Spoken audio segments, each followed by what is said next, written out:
Hello and welcome to another video. I feel like I've been in hibernation mode the last few months. I live in Seattle and it's been a really long, dreary winter. I've definitely been suffering from the winter doldrums.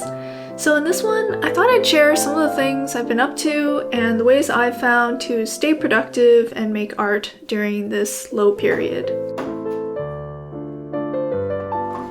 Back in December, I signed up to do a local holiday fair as a way to motivate myself to make some new pieces.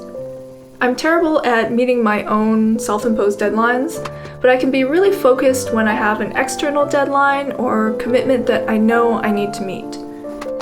In about a month's time, I think I started in late November, I managed to produce 3 new card designs, and I also made 12 new illustrations for a 2024 calendar inspired by seasonal produce, which you see me making here.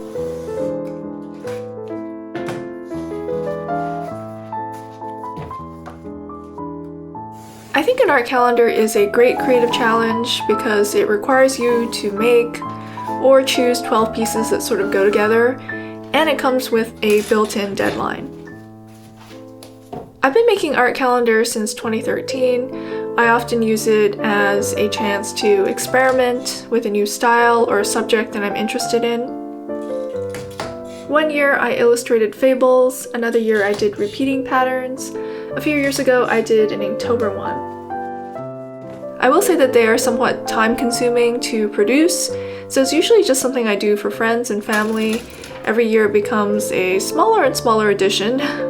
I'll probably do a longer video on how I make my calendars, but you can see most of the steps here.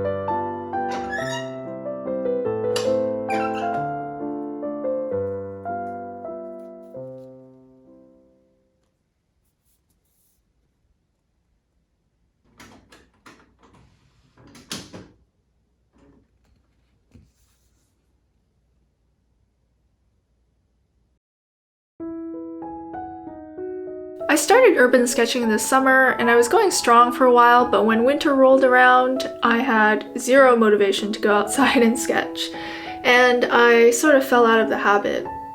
I went from sketching daily to a few times a week and then a few times a month, and then I didn't sketch at all in the month of December.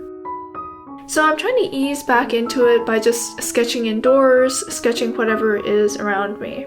Everyone has those go-to things they like to draw or doodle that's sort of simple and mindless for them, and for me one of those things is plants. So here I'm sketching a pilea that's sitting in front of me. I like drawing plants because you don't have to worry so much about proportions.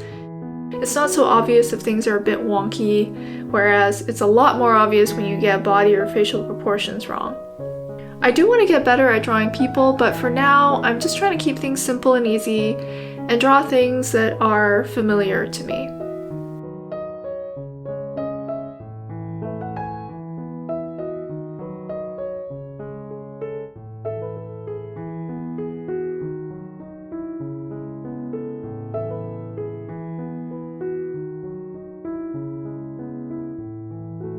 When you fall out of any habit, it can be really demoralizing. This is something I encounter a lot when it comes to exercise.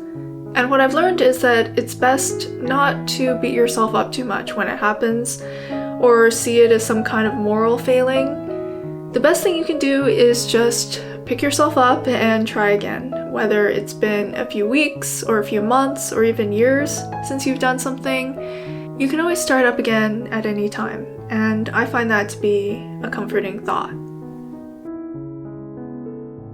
Here I'm mixing up a few different yellow-greens to try and capture the effect of the sun shining through the semi-translucent leaves. I pre-mix a few colors, but I also like to let the paint blend together on the paper and do its own thing.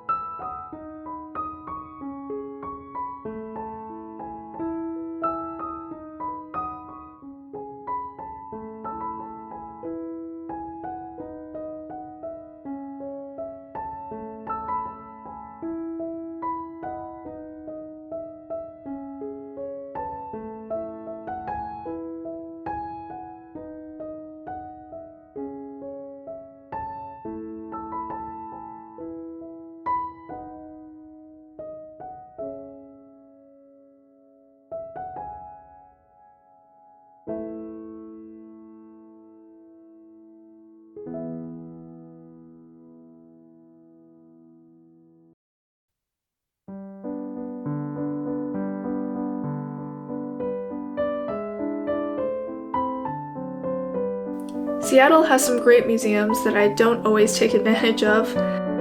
I recently visited the Museum of Pop Culture, which was hosting a Leica exhibit, as well as the Seattle Art Museum, which had a Hokusai special exhibit.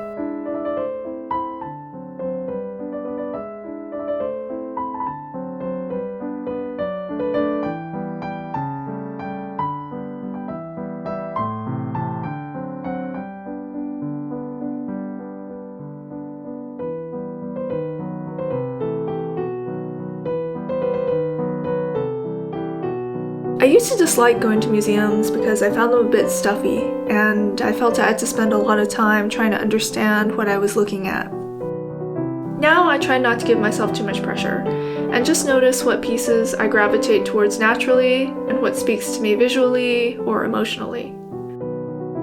I think you can learn a lot about yourself as an artist by noticing what you like in other people's work.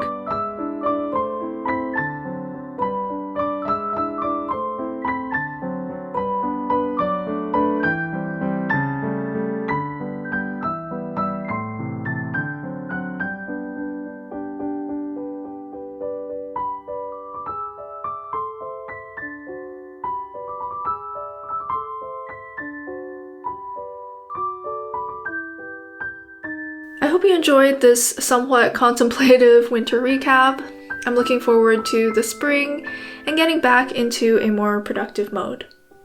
Thanks for watching, and I'll see you in the next one. Bye.